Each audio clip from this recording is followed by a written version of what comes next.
ओम नमो नारायणाय। स्वागत है आप सभी का आपके पसंदीदा YouTube चैनल एस्ट्रो शास्त्री पर। भूमे गरियसी माता, स्वर्गात उच्चतरः पिता, जननी जन्म भूमिश्च, स्वर्गात अपि गरियसी। भूमि से श्रेष्ठ माता है, स्वर्ग से ऊंचे पिता है। माता और मातृभूमि स्वर्ग से भी श्रेष्ठ है। ऐसे ही प्रेरणादायक श्लोक के माध्यम से मैं एस्ट्रोलॉजर आचार्य मोहित शर्मा आप सभी का स्वागत करता हूं आज के इस एपिसोड में। एक बार फिर से लेकर आया हूं मैं साप्ताहिक राशिफल। इस वीडियो में हम बात करेंगे 28 जून से 4 जुलाई 2021 तक के बीच के दिनों के बारे में। ये सप्ताह आपके लिए कैसा रहने वाला है जानेंगे ज्योतिषीय उपायों के माध्यम से। तो हमारे साथ वीडियो के आखिर तक जरूर बने रहिएगा। तो बात करते हैं आज के इस कार्यक्रम में साप्ताहिक राशिफल की। तो बात करते हैं सबसे पहली राशि मेष राशि। इस सप्ताह आपकी सेहत के साथ साथ कार्य क्षमता में भी सुधार होता दिखाई देगा, क्योंकि मेष राशि के गोचर के केंद्र में नीच मंगल और वक्री शनि विराजमान है। ये दोनों मिलकर नीच भंग राजयोग बना रहे हैं। इस योग के कारण मेष राशि के जातकों को अत्यंत लाभ होने की संभावना है।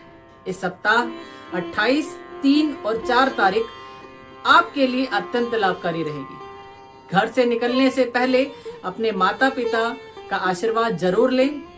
आपका भाग्य अंक 2 रहेगा, शुभ रंग सफेद रहेगा। आपका शुभ दिन इस सप्ताह का रविवार रहेगा। उपाय: इस सप्ताह मंगलवार के दिन हनुमान जी को चमेली का तेल और सिंदूर चढ़ाएं तथा पक्षियों को दाना डालने से आपको विशेष लाभ मिलेगा। अब बात करते हैं वृष राशि के बारे में। वृष राशि के जातकों के लिए ये सप्ताह धन धान्य से परिपूर्ण रहेगा। पैसा या धन आने के लिए कई उत्तम योग भी बनेंगे। भाग्य साथ देगा। विद्यार्थियों के लिए भी सफलता के योग बनेंगे। इस सप्ताह 29 और 30 तारीख विशेष लाभकारक रहेगी। किसी बात को लेकर व्यग्रता बढ़ सकती है। अपनी वाणी पर संयम रखें। भाग्य अंक आपका 1 रहेगा। शुभ रंग सुनहरा रहेगा। आपका शुभ दिन बुधवार। उपाय: इस सप्ताह काले कुत्ते को रोटी खिलाएं तथा खोटा सिक्का नदी में बहाने से विशेष लाभ प्राप्त होगा। अब बात करते हैं हम मिथुन राशि की। ये सप्ताह आपके स्वास्थ्य के लिए बेहतर साबित होने वाला है। इस सप्ताह विटामिन सी युक्त खाद्य पदार्थों का सेवन अधिक करें। छात्रों को इस सप्ताह ज्यादा मेहनत करनी पड़ेगी। कोर्ट कचहरी के मुकदमे का फैसला आपके पक्ष में आने की संभावना है। इस सप्ताह शारीरिक कष्ट से बच कर रहें। आपका भाग्य अंक 8 रहेगा। शुभ रंग पीला रहेगा और शुभ दिन शुक्रवार रहेगा। उपाय: चींटियों को खाना देने से तथा पीपल पर मीठा जल चढ़ाने से आपको विशेष लाभ प्राप्त होगा। अब बात करते हैं हम कर्क राशि के जातकों की। कर्क राशि के जातकों का इस सप्ताह स्वास्थ्य उत्तम रहेगा। इस सप्ताह कार्य क्षेत्र में कुछ बदलाव के संकेत मिल रहे हैं तथा यह भी सुनिश्चित है कि हर कार्य में आपको परिश्रम से ही सफलता मिलेगी। 28 तारीख व 3 और 4 तारीख अत्यंत लाभदायक सिद्ध होगी। व्यर्थ के खर्चों से बचें व छात्रों को ज्यादा मेहनत की जरूरत है। आपका भाग्य अंक 5 रहेगा। शुभ रंग हरा रहेगा। शुभ दिन सोमवार रहेगा। उपाय: आपको चाहिए कि घर की पहली रोटी गाय को खिलाएं। इससे आपको मानसिक शांति के साथ साथ स्वास्थ्य में भी लाभ मिलेगा। अब बात करते हैं सिंह राशि के जातकों के लिए। सिंह राशि के जातकों का स्वास्थ्य इस सप्ताह अच्छा रहेगा। मंगल के नीच भंग राजयोग से कोर्ट कचहरी आदि के परिणामों में सफलता की प्राप्ति होगी। इस सप्ताह कोई रुका हुआ कार्य भी बनने की संभावना है। व्यापार में उन्नति होगी। 29 और 30 तारीख विशेष लाभकारी सिद्ध होगी। छात्रों को नए अवसर प्रदान होंगे। पारिवारिक सुख में भी वृद्धि होगी। भाग्य अंक आपका 3 रहेगा, शुभ रंग केसरिया रहेगा, शुभ दिन आपका मंगलवार रहेगा। उपाय, मंगलवार का व्रत करें व हनुमान जी के मंदिर में जाकर 3 बार हनुमान चालीसा का पाठ करें। इससे आपके रुके हुए कार्य भी बनेंगे और आपको विशेष लाभ की प्राप्ति होगी। अब बात करते हैं हम कन्या राशि के जातकों की। कन्या राशि के लिए इस सप्ताह यदि थोड़ा भी परिश्रम किया जाए तो शत्रुओं को परास्त कर सफलता की प्राप्ति हो सकती है। इस सप्ताह भाग्य व्यापार में साथ देगा व बच्चों का सुख मिलेगा और 2 तारीख आपके लिए अत्यंत शुभकारक रहेगी। नीच के मंगल की स्थिति को ठीक करने के लिए मूंगा धारण कर सकते हैं आप। आपका भाग्य अंक 2 रहेगा, शुभ रंग सिल्वर रहेगा, शुभ दिन आपका शुक्रवार रहेगा। उपाय, भगवान गणेश को लड्डू का भोग लगाएं तथा ओम गंग गणपते नमः इस मंत्र का 11 बार जाप करें। इससे आपको विशेष लाभ की प्राप्ति होगी। अब बात करते हैं हम तुला राशि की। तुला राशि के जातकों के लिए इस सप्ताह आपका भाग्य बहुत साथ देगा और धन की प्राप्ति के लिए भी अधिक परिश्रम करना होगा। माता का स्वास्थ्य नरम गरम रहेगा, चिंताएं बढ़ सकती हैं। 28, 3 और 4 तारीख ये आपके लिए अत्यंत लाभकारी होगी। छात्रों को शिक्षा में लाभ मिलेगा। भाग्य अंक 4 रहेगा, शुभ रंग भूरा रहेगा, शुभ दिन शनिवार रहेगा। और उपाय, घर में कपूर की आरती करें तथा गौशाला में जाकर अपने हाथों से गाय को हरा चारा खिलाने से तत्काल प्रभाव। आइए हम बात करते हैं अब वृश्चिक राशि की। वृश्चिक राशि के जातकों का इस सप्ताह व्यापार में सफलता का विशेष योग है। जीवन साथी का स्वास्थ्य चिंता का कारण बन सकता है। इस सप्ताह भाग्य की प्राप्ति के लिए आपको अधिक परिश्रम की आवश्यकता होगी। अत्यधिक क्रोध से बचें। 29 और 30 तारीख ज्यादा लाभकारी रहेगी। विद्यार्थियों को भी स्वास्थ्य संबंधी समस्याएं आ सकती हैं। भाग्य अंक आपका 6 रहेगा, शुभ रंग गुलाबी रहेगा, शुभ दिन मंगलवार रहेगा। उपाय, ओम ग्रांग ग्रीं ग्रोंग सह गुरुवे नमः इस मंत्र का 108 बार जाप करें तथा मंगलवार को हनुमान चालीसा का 7 बार पाठ करें। इसके प्रभाव से आपको विशेष लाभ की प्राप्ति होगी। अब बात करते हैं हम धनु राशि के जातकों की। धनु राशि के जातकों व उनके जीवन साथी का स्वास्थ्य इस सप्ताह उत्तम रहेगा। धन प्राप्ति के साथ साथ दुर्घटना का योग बन रहा है, इसलिए थोड़ा सा घर से बाहर निकले तो संभल कर निकले। व्यर्थ के कार्यों में ना पड़े और व्यर्थ के खर्चों से बचें। और इस सप्ताह कुछ शुभ सूचना के संकेत भी मिल रहे हैं। भाग्य अंक आपका 3 रहेगा, शुभ रंग पीला रहेगा, शुभ दिन गुरुवार रहेगा। उपाय, गायत्री मंत्र के साथ हनुमान चालीसा का 3 बार पाठ करें तथा ओपल रत्न धारण कर सकते हैं। इसके प्रभाव से आपको विशेष लाभ की प्राप्ति होगी। अब बात करते हैं हम मकर राशि के जातकों की। मकर राशि के जातकों के लिए ये सप्ताह विशेष रूप से लाभकारी सिद्ध होगा। स्वास्थ्य क्षेत्र पर ध्यान देने की आवश्यकता रहेगी। 28, 3 और 4 तारीख ये आपके लिए शुभ कारक रहेगी। बच्चों के लिए ये सप्ताह प्रसन्नता से भरा रहेगा और कुछ नए योग भी बनाएगा। भाग्य अंक 3 रहेगा, शुभ रंग केसरिया रहेगा, शुभ दिन शनिवार रहेगा। उपाय, इस सप्ताह भगवान शिव का रुद्राभिषेक करें तथा गरीबों और जरूरतमंद लोगों को आप वस्त्र भेंट कर सकते हैं। इसके प्रभाव से आपको विशेष लाभ की प्राप्ति होगी। अब बात करते हैं कुंभ राशि के जातकों की। कुंभ राशि के जातकों के लिए इस सप्ताह धन की प्राप्ति का विशेष योग बन रहा है। पुत्र व पुत्रियों से सुख सहयोग की प्राप्ति होगी। मंगल व शुक्र के प्रभाव से कार्य क्षेत्र में सफलता भी मिलेगी व रुके हुए कार्य पूरे होंगे। 28, 29 और 30 तारीख बेहद शुभ कारक रहेगी। छात्रों के लिए परिश्रम अधिक करना होगा, तभी जाके सफलता की प्राप्ति होगी। भाग्य अंक आपका 1 रहेगा। शुभ रंग सुनहरा रहेगा। शुभ दिन आपका बुधवार रहेगा।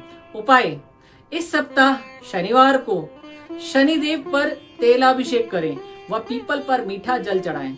इसके प्रभाव से आपको विशेष लाभ की प्राप्ति होगी। अब हम बात करते हैं अंतिम राशि मीन राशि के जातकों के लिए। मीन राशि के जातकों के लिए ये सप्ताह जनता और शासन दोनों से सपोर्ट दिलाएगा, सहयोग दिलाएगा। भाग्य का साथ मिलेगा, परंतु खर्चों में बढ़ोतरी हो सकती है। 29 और 30 तारीख को छोड़ पूरा सप्ताह आपके लिए शुभ रहेगा। 29-30 तारीख में थोड़ा सा बेहद सावधानी भी रखें, कुछ समस्याएं भी उत्पन्न हो सकती हैं। भाग्य अंक आपका 7 रहेगा। शुभ रंग क्रीम कलर का रहेगा। शुभ दिन गुरुवार रहेगा। उपाय, इस सप्ताह जरूरतमंद लोगों को वस्त्र दान व गायत्री मंत्र का प्रतिदिन 11 बार जाप करने से आपको विशेष लाभ की प्राप्ति होगी। तो ये था साप्ताहिक राशिफल। साप्ताहिक राशिफल के बारे में एक बात और बता दें कि साप्ताहिक राशिफल चंद्र कुंडली या नाम राशि के ऊपर आधारित होता है। यदि आप अपने बारे में विस्तार पूर्वक जानना चाहते हैं तो हमारे स्क्रीन पर चलाए हुए नंबरों पर संपर्क कर सकते हैं। जाने से पहले शांति पाठ करते हैं। ओम सर्वे भवन्तु सुखिनः, सर्वे सन्तु निरामयाः, सर्वे भद्राणि पश्यन्तु, मा कश्चित् दुःखभाग् भवेत्। ओम शांति शांति शांति।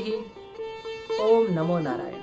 आचार्य मोहित शर्मा जी से अपने भविष्य फल, ग्रह रत्नों से संबंधित उपाय व समस्याओं के बारे में जानने के लिए नीचे दिए गए फोन नंबर पर व्हाट्सएप और कॉल करके संपर्क कर सकते हैं।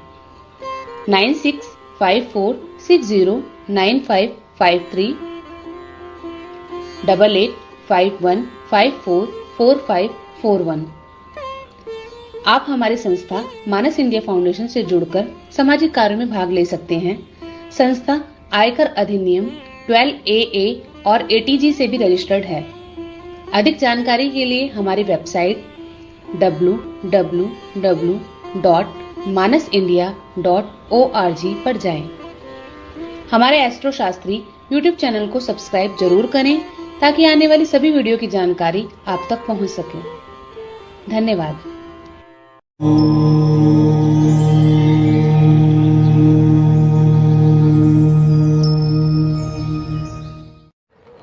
ओम नमः शिवाय। प्रिय दोस्तों एवं सभी पुण्य आत्माओं, आज एक बार फिर से एक इम्पोर्टेंट टॉपिक लेते हैं। ब्रह्म मुहूर्त क्या है और इसके क्या फायदे हैं।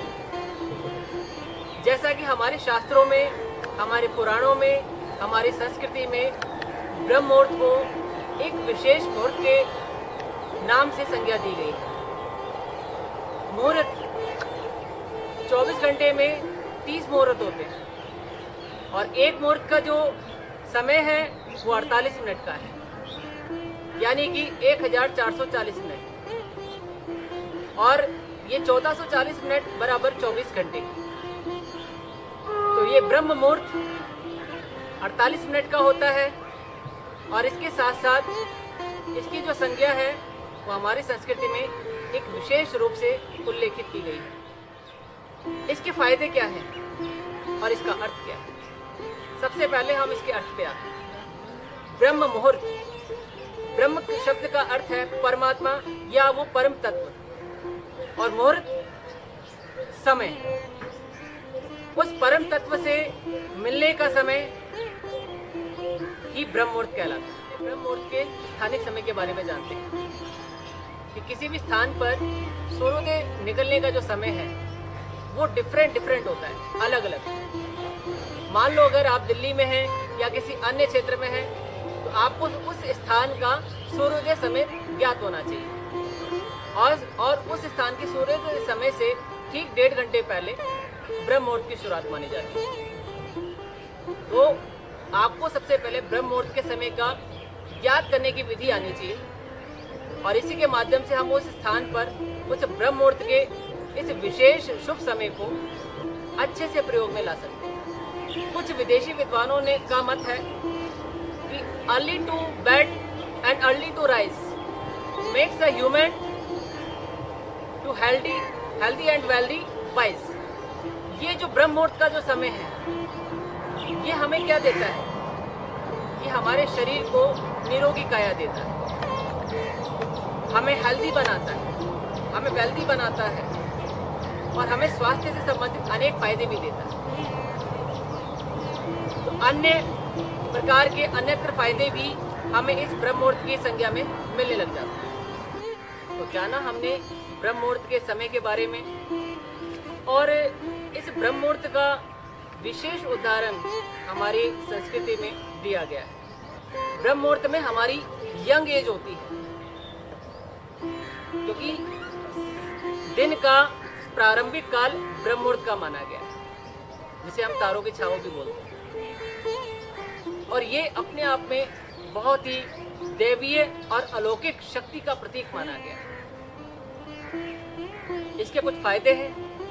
पहला फायदा कि एक तो इस समय ऑक्सीजन बहुत ही शुद्ध होती है, उसमें किसी भी प्रकार की मिलावट नहीं होती, जो कि हमारे शरीर के लिए बहुत ही उत्तम है। दूसरा फायदा कि एवं अलौकिक शक्तियों का पदार्पण धरती पर होता है और हमारे शरीर की आभा से वो एकत्रित होकर हमें अलौकिक शक्ति की प्राप्ति करा सकते हैं। अलौकिक शक्ति के अर्थ से मेरा अभिप्राय है कि निरोगी काया। अगर हमारा जो मन है वो परम तत्व से लग जाता है, जिसमें मेडिटेशन का प्रमुख रोल है, तो हमारे शरीर में अनेक रोगों का उपचार भी स्वतः ही हो जाता है और इससे हमारे शरीर की रोग प्रतिरोधक क्षमताएं भी एक्टिव हो जाती हैं। तीसरा फायदा है इसका रोग मुक्त होना।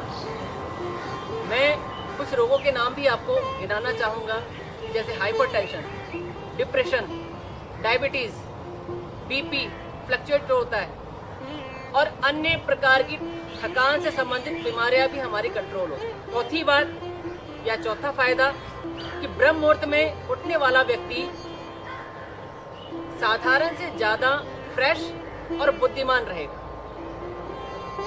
उसकी बुद्धि की उपयोगिता और दक्षता बढ़ जाती है, या यूं कहें बुद्धि की पावर बढ़ जाती है। पांचवा फायदा क्या है?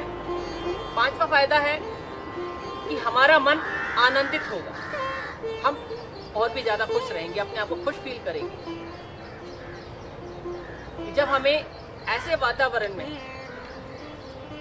उठने का समय प्राप्त होगा और हम इस ब्रह्म मुहूर्त के समय को सही प्रकार उपयोग करेंगे, तो इससे हमें ये 5 फायदे प्राप्त होंगे।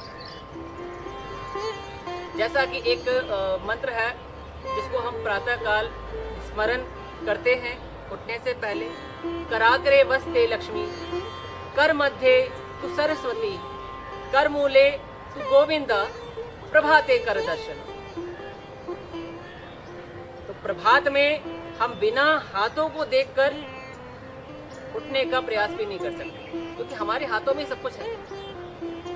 इन्हीं हाथों में भगवान गोविंद का निवास है, इन्हीं हाथों में माता सरस्वती का वास है और इन्हीं हाथों में लक्ष्मी का वास है।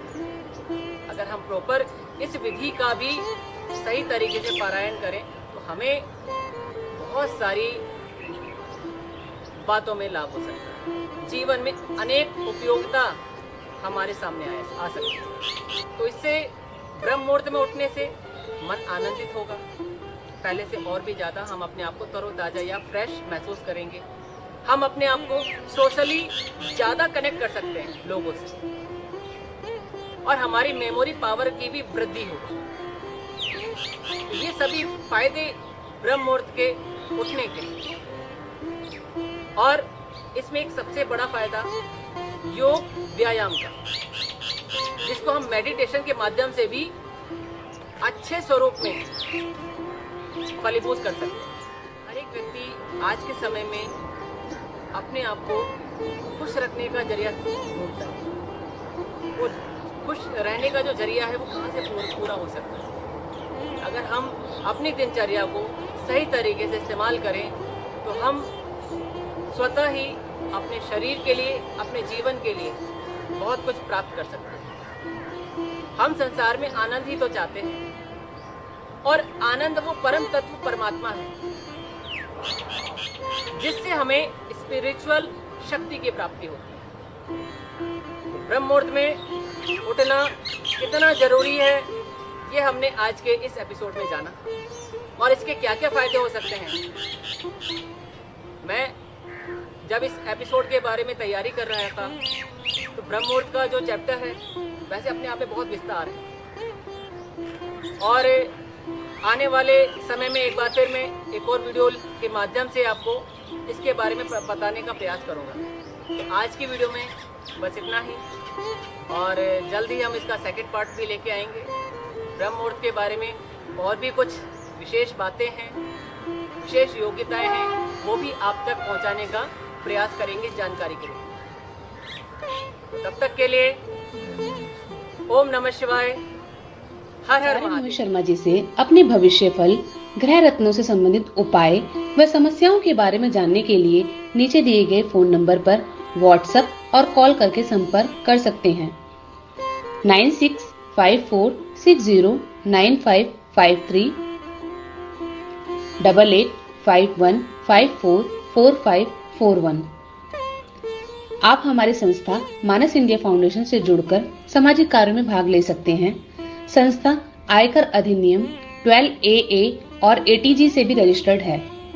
अधिक जानकारी के लिए हमारी वेबसाइट www.manasindia.org पर जाएं। हमारे एस्ट्रो शास्त्री YouTube चैनल को सब्सक्राइब जरूर करें ताकि आने वाली सभी वीडियो की जानकारी आप तक पहुंच सके। धन्यवाद।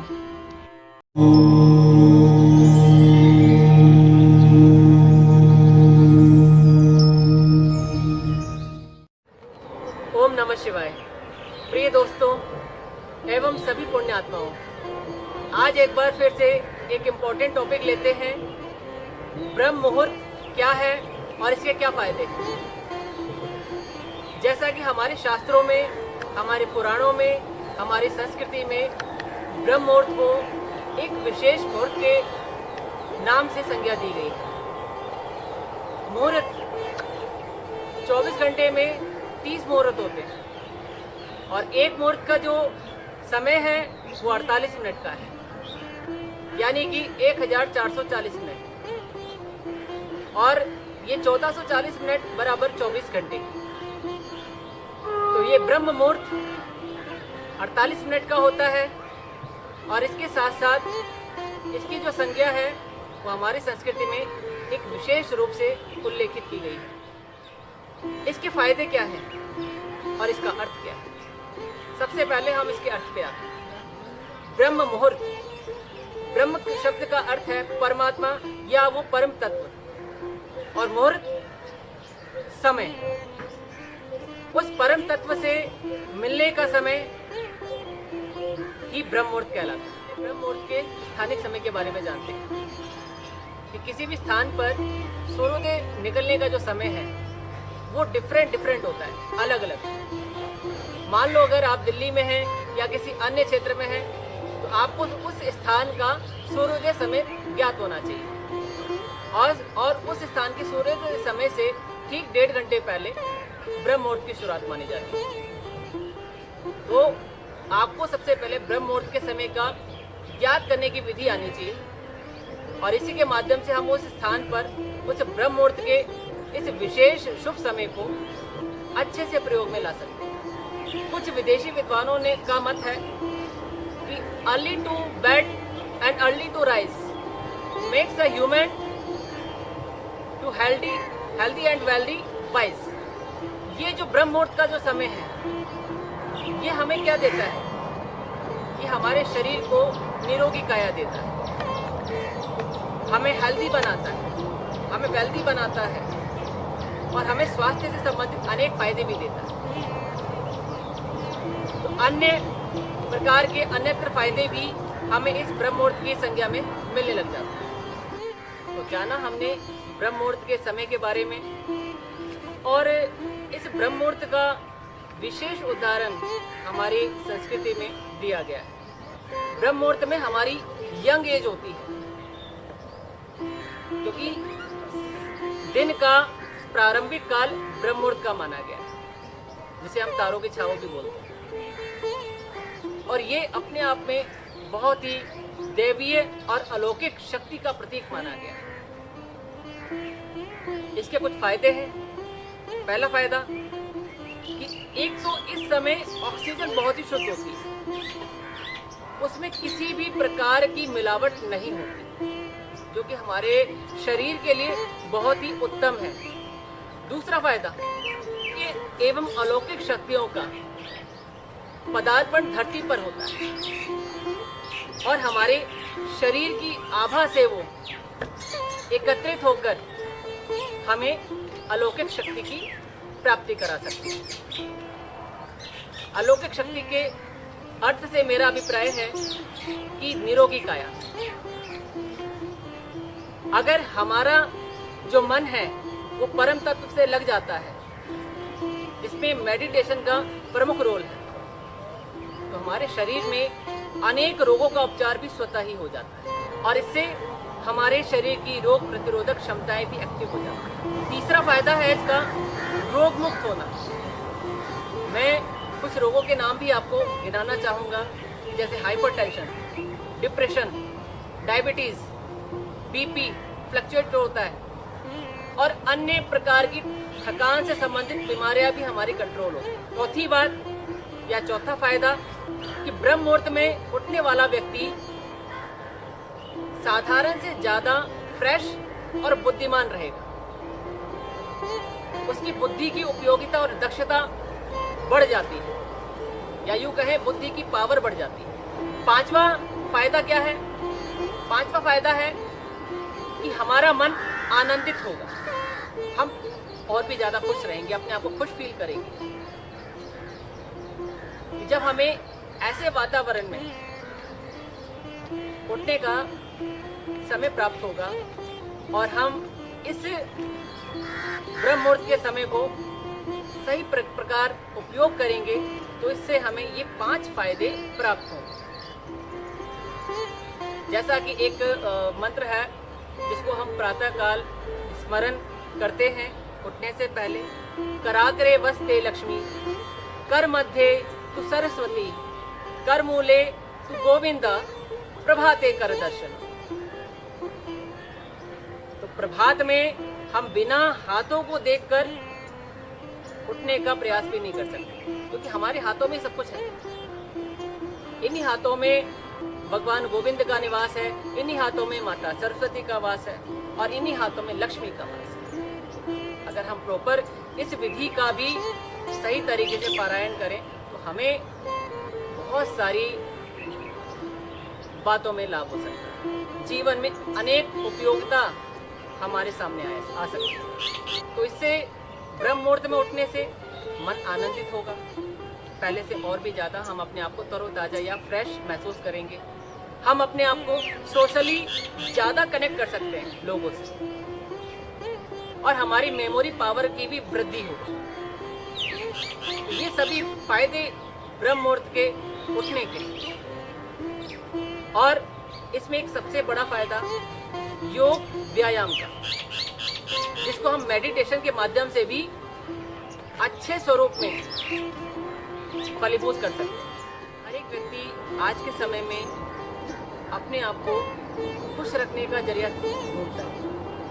वो खुश रहने का जो जरिया है वो कहाँ से पूरा हो सकता है? अगर हम अपनी दिनचर्या को सही तरीके से इस्तेमाल करें तो हम स्वतः ही अपने शरीर के लिए, अपने जीवन के लिए बहुत कुछ प्राप्त कर सकते हैं। हम संसार में आनंद ही तो चाहते हैं और आनंद वो परम तत्व परमात्मा है, जिससे हमें स्पिरिचुअल शक्ति की प्राप्ति होती है। ब्रह्म मुहूर्त में उठना कितना जरूरी है ये हमने आज के इस एपिसोड में जाना और इसके क्या क्या फायदे हो सकते हैं। मैं जब इस एपिसोड के बारे में तैयारी कर रहा था तो ब्रह्म मुहूर्त का जो चैप्टर है वैसे अपने आप में बहुत विस्तार है, और आने वाले समय में एक बार फिर मैं एक और वीडियो के माध्यम से आपको इसके बारे में बताने का प्रयास करूँगा। तो आज की वीडियो में बस इतना ही, और जल्द ही हम इसका सेकंड पार्ट भी लेके आएंगे।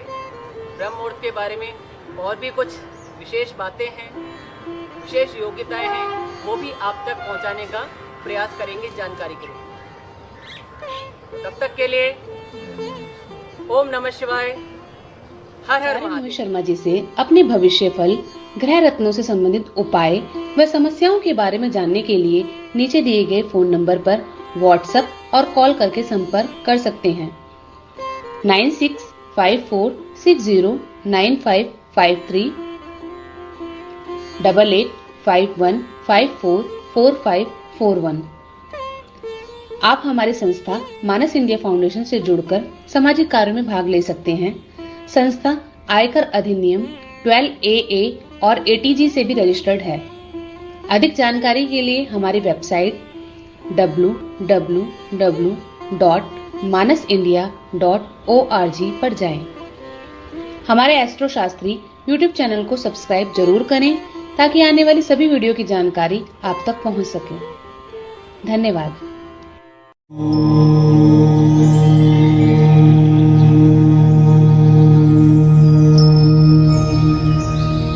ओम नमो नारायणाय। आज के विशेष एपिसोड में हम जानेंगे गुरु पूर्णिमा के विशेष महत्व के बारे में। इस बार सन 2021 में जो गुरु पूर्णिमा है ये किस डेट पे पड़ रही है, किस डेट पे आ रही है? आषाढ़ मास की पूर्णिमा को ही गुरु पूर्णिमा के नाम से जाना जाता है। इस बार गुरु पूर्णिमा वैसे 23 जुलाई की है।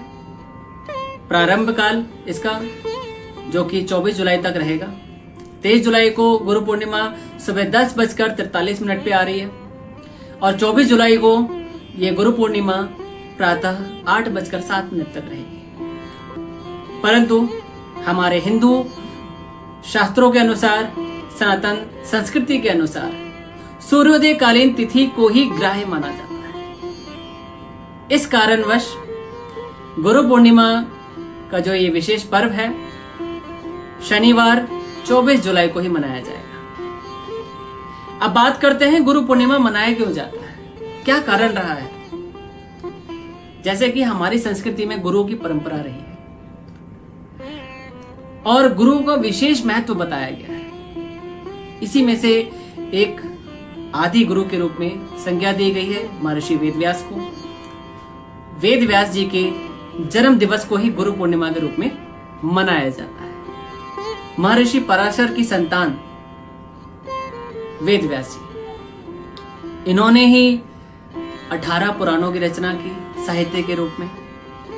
वेदों की रचना की 4 खंडों के विशेष महत्व के रूप में, जिसमें से ऋग्वेद, यजुर्वेद, सामवेद और अथर्ववेद। इसीलिए इनका एक नाम वेद व्यास भी पड़ गया। कृष्ण द्वैपायन के नाम से भी इनको जाना जाता है। तो महर्षि वेदव्यास को आदि गुरु की संज्ञा दी गई और हमारे सनातन संस्कृति में इनका विशेष महत्व बताया गया। इनके जन्म दिवस को ही गुरु पूर्णिमा के रूप में मनाया जाता है। मुझे एक पंक्ति याद आ गई कि कबीर दास जी ने गुरु के बारे में एक पंक्ति कही है बहुत ही सुंदर कि गुरु गोविंद दो खड़े काके लागो पाए, बलिहारी गुरु आपने जो गोविंद दियो बताए। कि अर्थात भगवान से भी विशेष महत्व या विशेष संज्ञा गुरु की मानी गई, क्योंकि भगवान तक पहुंचाने का रास्ता भी हमें गुरु ही दिखाते हैं। गुरुर ब्रह्मा गुरुर विष्णु गुरुर देवो महेश्वरा गुरुर साक्षात परब्रह्म तस्मै श्री गुरुवे नमः।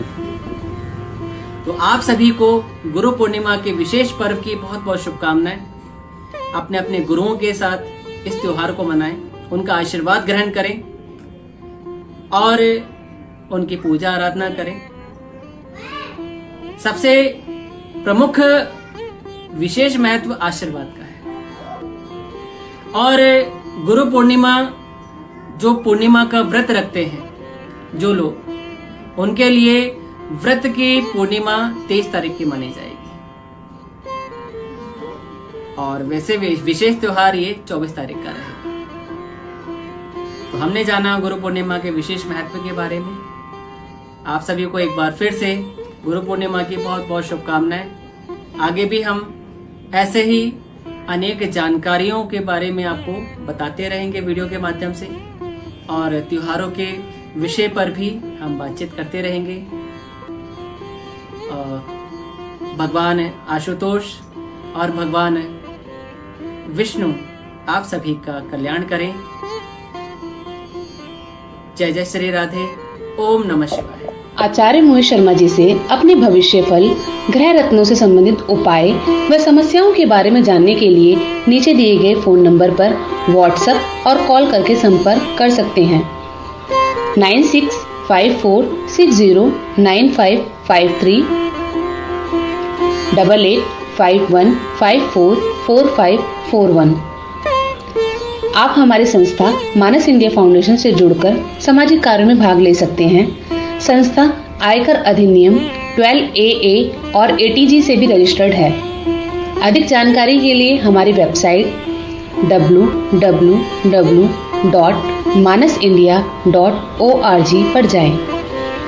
हमारे एस्ट्रो शास्त्री YouTube चैनल को सब्सक्राइब जरूर करें ताकि आने वाली सभी वीडियो की जानकारी आप तक पहुंच सके। धन्यवाद।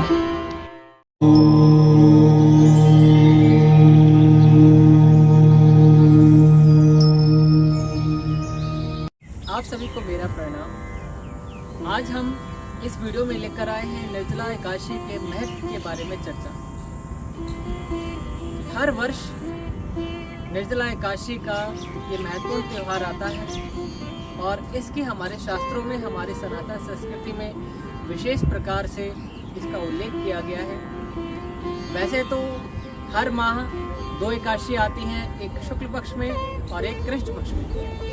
तो साल की 24 एकादशी होती है और कई बार जब अधिक मास पड़ता है तो साल की उस समय 26 एकादशी होती है। परंतु इन्हीं सभी एकादशियों में एक विशेष तौर पे निर्जला एकादशी को ज्यादा महत्व दिया गया है।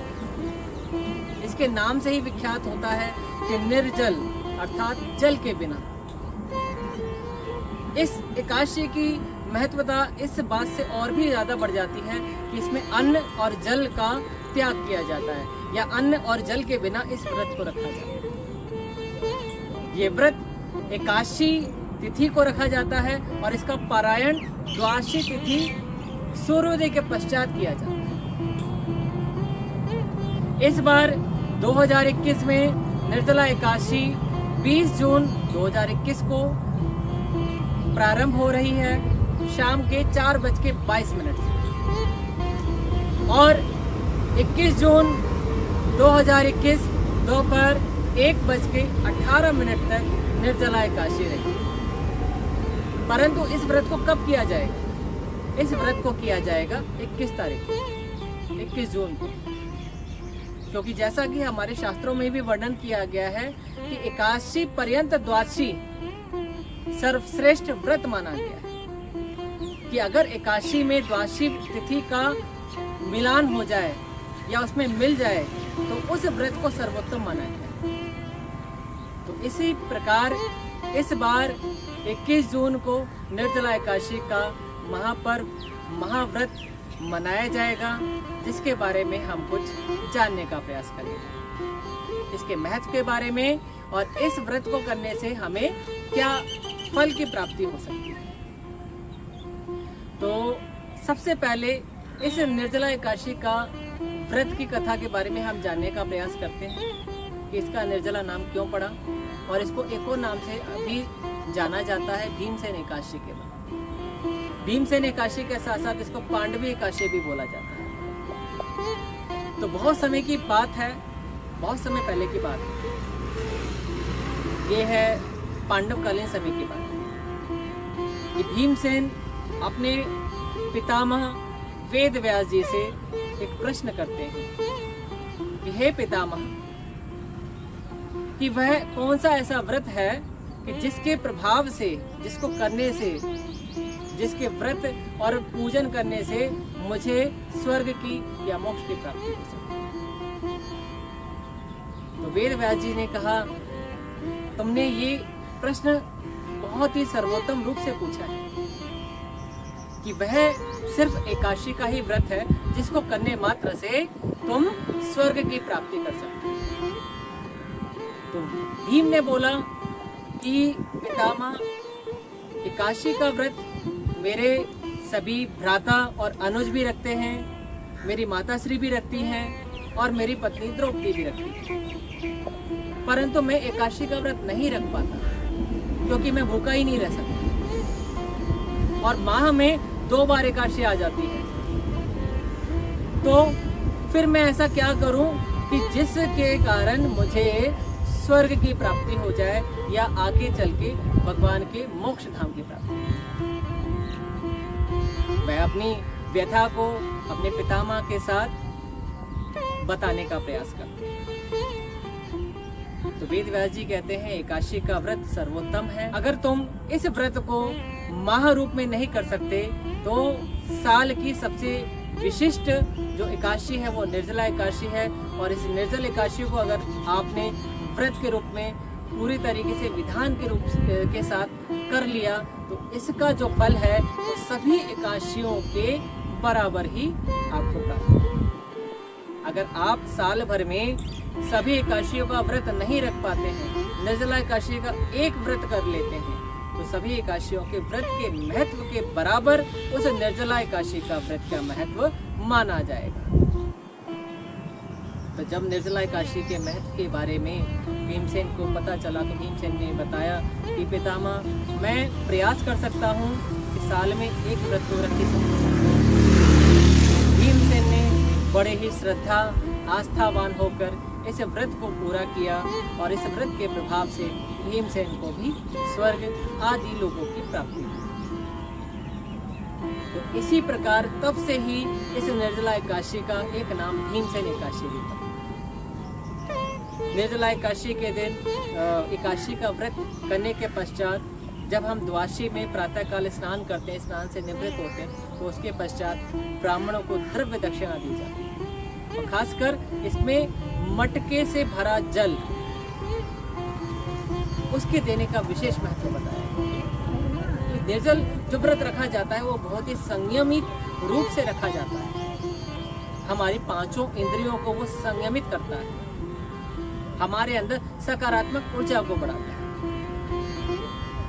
और भगवान के प्रति हमारी अटूट आस्था और विश्वास को भी बढ़ाता है। तो इस व्रत को इस प्रकार किया जा सकता है और इसके प्रभाव से हमें भगवान विष्णु के परम लोक की प्राप्ति हो सकती है। इस व्रत को करने का विधान क्या है?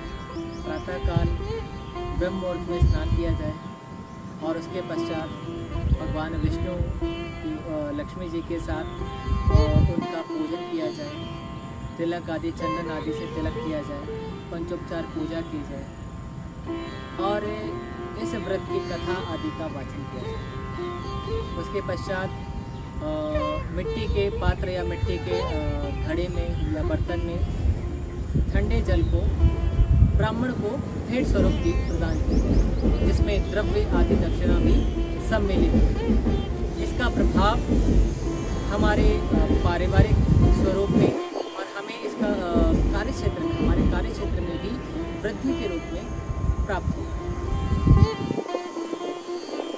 इसको करने से व्यक्ति के अंदर सात्विकता से संबंधित ऊर्जा की भी प्राप्ति होगी। इस व्रत का हमारे शास्त्रों में और हमारे सनातन संस्कृति में विशेष महत्व बताया गया है। तो इस वीडियो के माध्यम से हमने निर्जला एकादशी के बारे में आपको जानकारी दी, प्रयास किया इसके बारे में, इसके महत्व के बारे में चर्चा करने का प्रयास किया, इस व्रत को की महिमा को बताने का। आगे भी हम अन्य त्योहारों विशेष पे ऐसे ही वीडियो आपके सामने लेकर आते रहेंगे, जिसके बारे में आपको जानकारी जानने का अवसर भी प्राप्त होता रहेगा। तब तक के लिए नमस्कार, जय श्री कृष्ण। आचार्य मोहित शर्मा जी से अपने भविष्य फल ग्रह रत्नों से संबंधित उपाय व समस्याओं के बारे में जानने के लिए नीचे दिए गए फोन नंबर पर व्हाट्सएप और कॉल करके संपर्क कर सकते हैं। 9654609553 8851544541। आप हमारी संस्था मानस इंडिया फाउंडेशन से जुड़कर सामाजिक कार्यों में भाग ले सकते हैं। संस्था आयकर अधिनियम 12AA और ATG से भी रजिस्टर्ड है। अधिक जानकारी के लिए हमारी वेबसाइट www.manasindia.org पर जाएं। हमारे एस्ट्रो शास्त्री YouTube चैनल को सब्सक्राइब जरूर करें ताकि आने वाली सभी वीडियो की जानकारी आप तक पहुंच सके। धन्यवाद।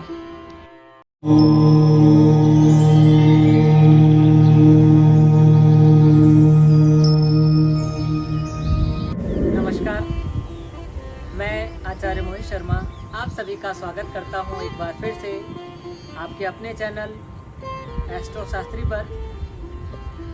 जैसा कि आप सभी ने क्लिक करने से पहले ही जान लिया होगा कि आज का हमारा एपिसोड वट सावित्री व्रत, शनि जयंती और सूर्य ग्रहण के संदर्भ में है। तो आज के एपिसोड में मैं इन तीनों ही विषयों पर चर्चा करूंगा, कुछ जानकारी आपसे शेयर करना चाहूँगा और साथ में इससे संबंधित कुछ उपाय भी बताऊंगा। तो सबसे पहले हम वट सावित्री व्रत के बारे में जानते हैं कि हिंदू शास्त्रों के अनुसार पहले तो कृष्ण पक्ष के ऊपर मैं बताना चाहूँगा कि कृष्ण पक्ष का अंतिम दिन अमावस्या के रूप में होता है और साल में 12 अमावस्या होती है। 12 महीने, एक महीने की एक अमावस्या होती है और इन्हीं 12 अमावस्या में विशेष रूप से इस ज्येष्ठ मास की जो अमावस्या है उसको बड़ अमावस के नाम से भी उल्लेखित किया गया है। इसी बड़ अमावस में वट सावित्री व्रत का भी प्रादुर्भाव हुआ। सावित्री और सत्यवान की कथा तो आप सभी को विदित होगी कि किस प्रकार सावित्री ने यमलोक से अपने पति के प्राण बचाए और इसी व्रत को करने से ही उसे अपने पति के जीवन की रक्षा करने का दायित्व प्राप्त हुआ। इसी व्रत को ही हम वट सावित्री व्रत के नाम से जानते हैं।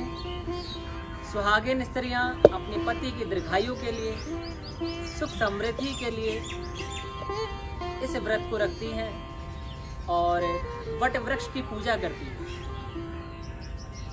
दूसरा विषय शनि जयंती। सूर्यपुत्र शनि, कर्मों के देवता शनि, न्याय के देवता शनि। अनेक विचार शनि के बारे में बताए गए। कुछ लोगों के मन में एक भ्रांति है, एक डर है शनि को लेकर, जबकि ऐसा नहीं होना चाहिए। शनि से उन्हीं को डरना चाहिए कि जो लोग गलत कार्य करते हैं। शनि तो हमेशा ही अच्छे फल का, अच्छे कार्यों का ही फल हमें हमारे जीवन में देते हैं। जब जब शनि की दशा, शनि की महादशा, शनि की अंतरदशा, शनि की ढैया, शनि की साढ़े साती आदि अनेक शनि के गोचर हमारे जीवन में आते हैं, तब तब शनि हमारे किए हुए कर्मों का फल हमें देते हैं। शनि जयंती इसलिए भी मनाई जाती है कि इस बड़ अमावस्या के ही दिन शनि देव का प्रादुर्भाव हुआ, शनि का जन्म हुआ। शनि की माता का नाम छाया, पिता का नाम सूर्य और नवग्रहों में विशेष रूप से इनको न्याय का देवता बोला गया। शनि देव को न्याय के देवता के रूप में जाना जाता है। तो इस शनि जयंती पर हम किन कार्यों को, किन उपायों को कर सकते हैं जिसके माध्यम से शनि की विभिन्न दशाओं में, शनि के गोचरों में हमें उसका लाभ प्राप्त हो। तो कुछ उपाय भी मैं बताऊंगा। इसके साथ ही तीसरा विषय है सूर्य ग्रहण का। तो अब आ जाते हैं सूर्य ग्रहण के बारे में। इस साल का पहला सूर्य ग्रहण पड़ रहा है और इस साल का वैसे दूसरा ग्रहण है। पहला ग्रहण अभी 15 दिन पहले ही गया है, चंद्र ग्रहण। वो भी भारत में दृश्य रूप में नहीं था, कुछ ही जगहों पर वो देखा गया। और ये सूर्य ग्रहण भी कुछ ही हिस्सों पर दिखाई देगा। तो इसलिए भारत में दृश्य ना होते हुए इसके सूतक आदि का विचार नहीं माना जाएगा। तो इन तीनों ही विषयों के बारे में मैंने आपको बताया। अब मैं इस वट अमावस्या के मुहूर्त के बारे में भी थोड़ा सा आपको बताऊं कि वट अमावस्या की तिथि 9 जून दिन में 1:57 पर आ रही है और इसका समापन जो काल है 10 जून शाम के 4:22 पे। इसलिए सूर्योदय के कारण, क्योंकि हमारे शास्त्रों में सूर्योदय वाली तिथि को ज़्यादा महत्व दिया गया है, तो 10 जून को सूर्योदय में अमावस्या की तिथि है। इसलिए वट सावित्री व्रत और शनि जयंती 10 जून को ही मनाई जाएगी इस वर्ष। और राहु काल 10 जून को दिन में 1:30 से दोपहर 3:01 तक रहेगा। तो शनि जयंती वाले दिन प्रातः काल आप सभी जल्दी उठकर शनि की विशेष पूजा कर सकते हैं। उनको तेलाभिषेक करने के माध्यम से, उनको पुष्प अर्पित करने के माध्यम से और उनके मंत्र का विधिवत जाप करने के माध्यम से,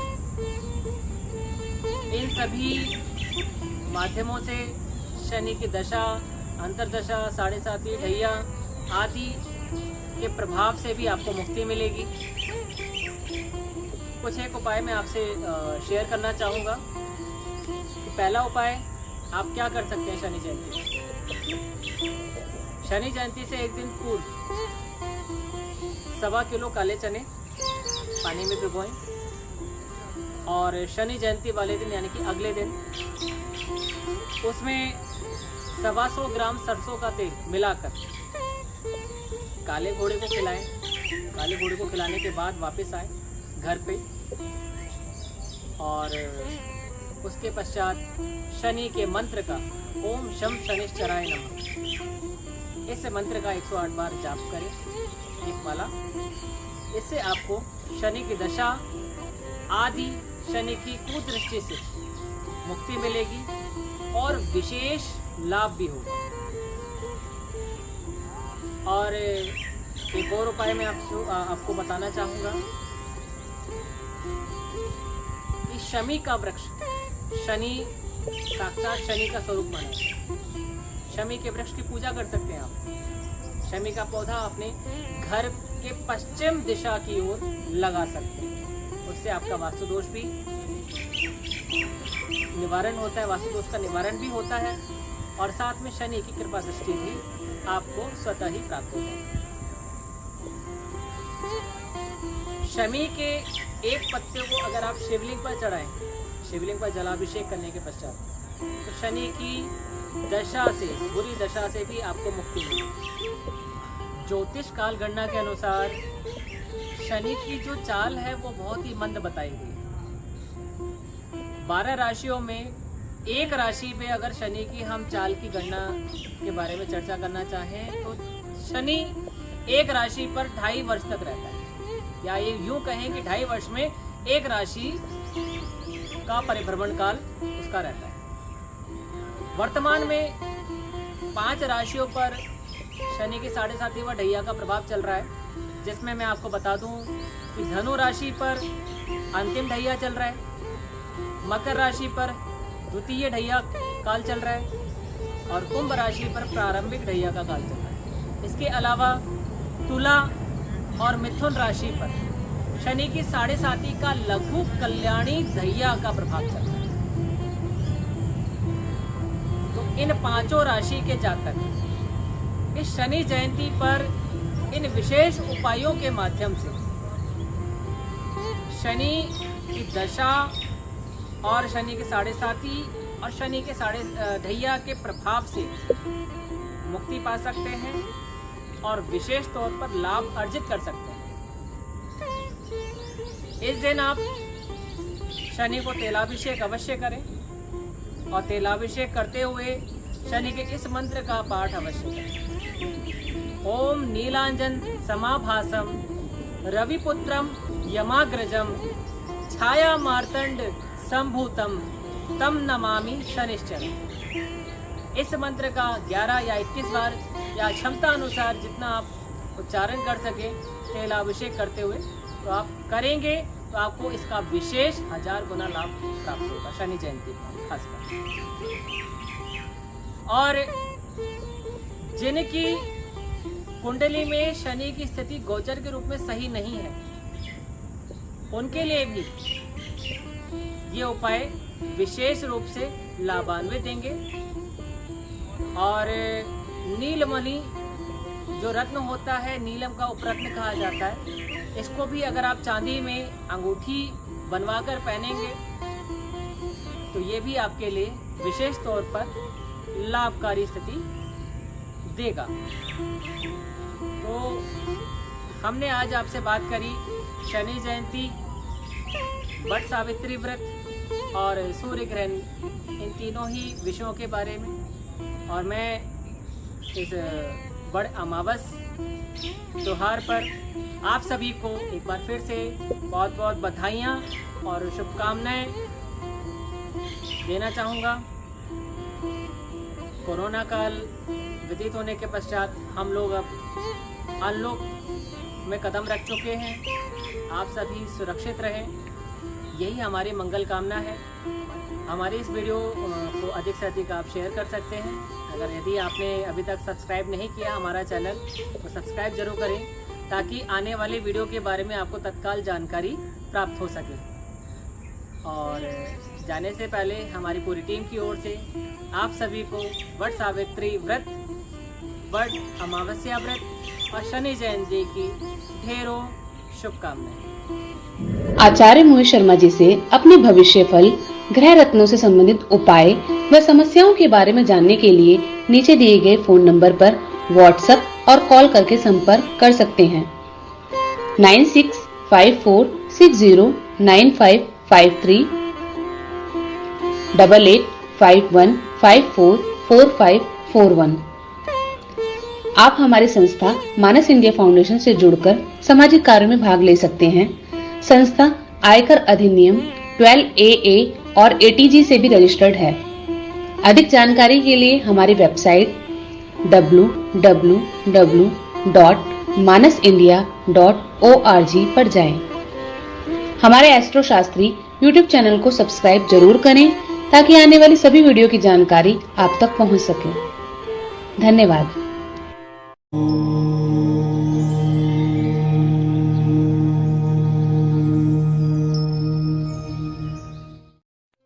नमो नारायण। स्वागत है आप सभी का आपके पसंदीदा YouTube चैनल एस्ट्रो शास्त्री पर।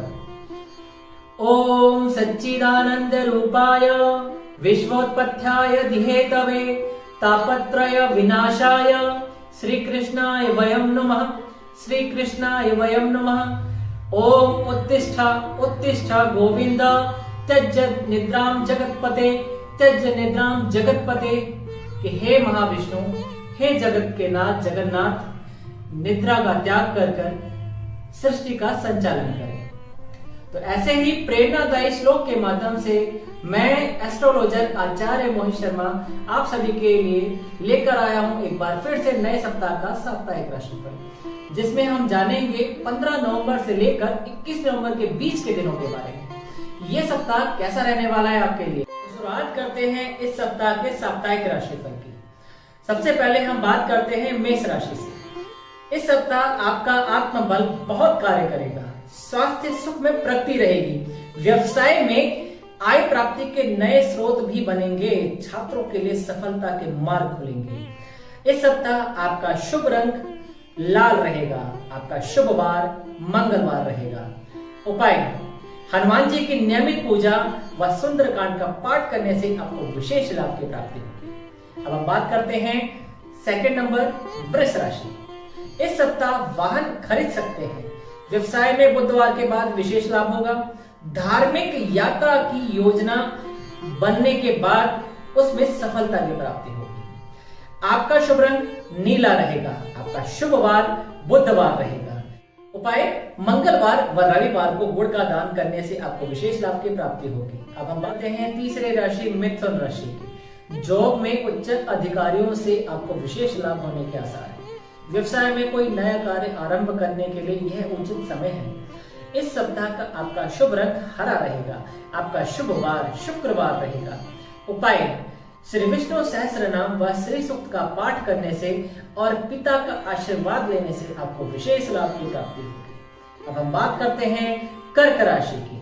कर्क राशि के जातकों के लिए यह सप्ताह गृह निर्माण से संबंधित कार्यों में सफलता की प्राप्ति का होगा। व्यवसाय में संबंधित कई बड़े निर्णय आप ले सकते हैं। बुधवार से लेकर शनिवार तक जॉब में आप व्यस्त रहेंगे। छात्रों के लिए शिक्षा तथा रोजगार के अवसर में सफलता की प्राप्ति होगी। इसके साथ ही आपका शुभ रंग पीला व सफेद रहेगा। आपका शुभ वार गुरुवार रहेगा। उपाय, दुर्गा सप्तशती का पाठ करने से और देवी जी को लाल पुष्प चढ़ाने से आपको विशेष लाभ की प्राप्ति होगी। अब हम बात करते हैं 5 नंबर, सिंह राशि की। सिंह राशि के जातकों के लिए यह सप्ताह क्या लेकर आया है? यह सप्ताह थोड़े संघर्ष का है। गुरुवार के बाद व्यवसाय में सफलता की संभावना है। स्वास्थ्य के प्रति सचेत रहना होगा।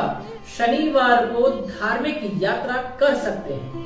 आपका शुभ रंग लाल रहेगा। आपका शुभ वार मंगलवार रहेगा। उपाय, हनुमान जी की पूजा करते रहें तथा प्रतिदिन बजरंग बाण का पाठ करने से भी आपको विशेष लाभ की प्राप्ति होगी। अब हम बात करते हैं कन्या राशि की। कन्या राशि के जातकों के लिए इस सप्ताह मंगलवार के बाद व्यवसाय में सफल रहेंगे। आपका स्वास्थ्य बेहतर रहेगा। व्यवसाय के दृष्टिकोण से बुधवार के बाद का समय बेहतर होगा। आपका शुभ रंग सफेद रहेगा। आपका शुभ वार शनिवार रहेगा।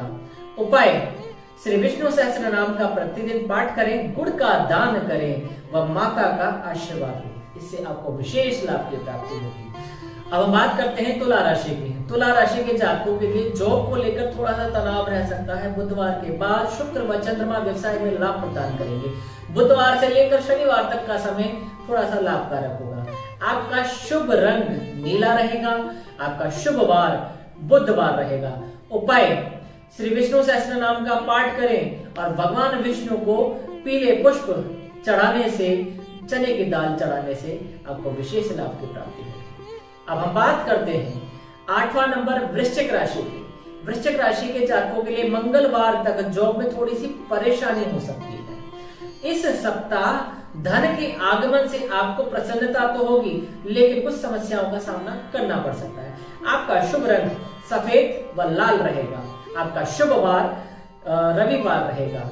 उपाय, श्री सूक्त का पाठ करते रहें और इसके साथ ही सूर्य को अर्घ देने से आपको विशेष लाभ की प्राप्ति होगी। अब हम बात करते हैं धनु राशि के जातकों के लिए।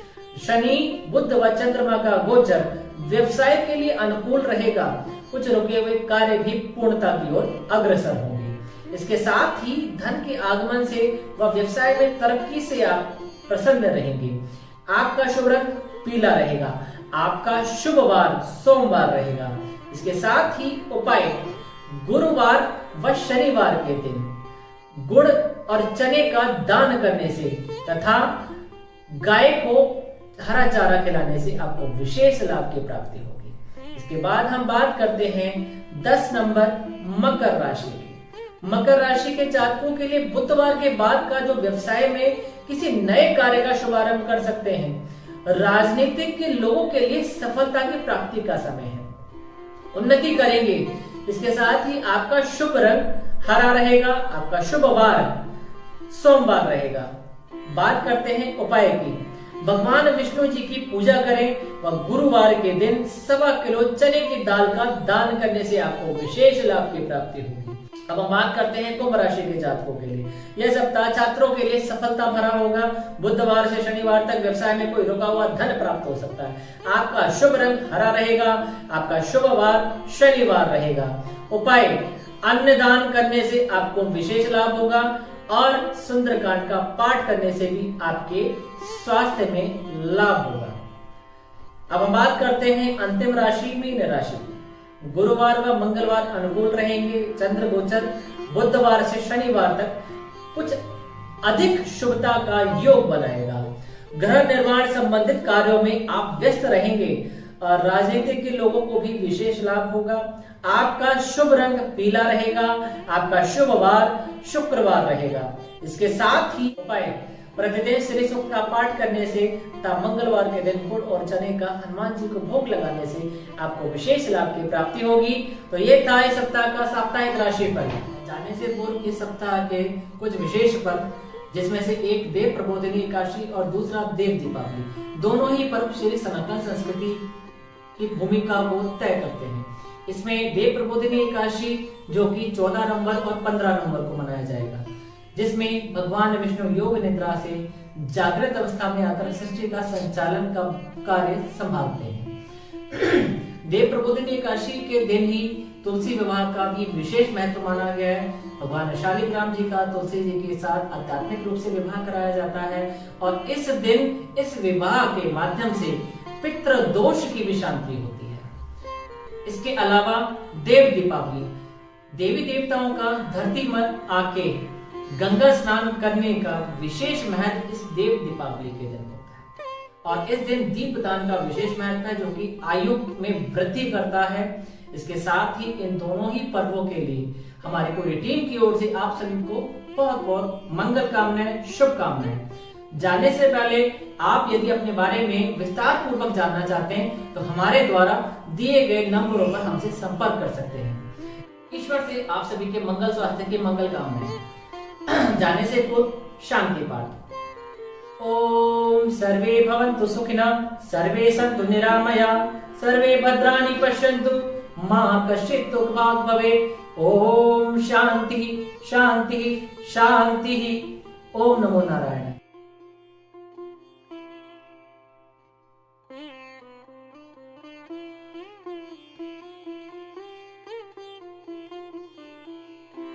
आचार्य मोहित शर्मा जी से अपने भविष्य फल, ग्रह रत्नों से संबंधित उपाय व समस्याओं के बारे में जानने के लिए नीचे दिए गए फोन नंबर पर व्हाट्सएप और कॉल करके संपर्क कर सकते हैं। 9654609553 8851544541। आप हमारी संस्था मानस इंडिया फाउंडेशन से जुड़कर सामाजिक कार्यों में भाग ले सकते हैं। संस्था आयकर अधिनियम 12AA और ATG से भी रजिस्टर्ड है। अधिक जानकारी के लिए हमारी वेबसाइट www.manasindia.org पर जाएं। हमारे एस्ट्रो शास्त्री YouTube चैनल को सब्सक्राइब जरूर करें ताकि आने वाली सभी वीडियो की जानकारी आप तक पहुंच सके। धन्यवाद।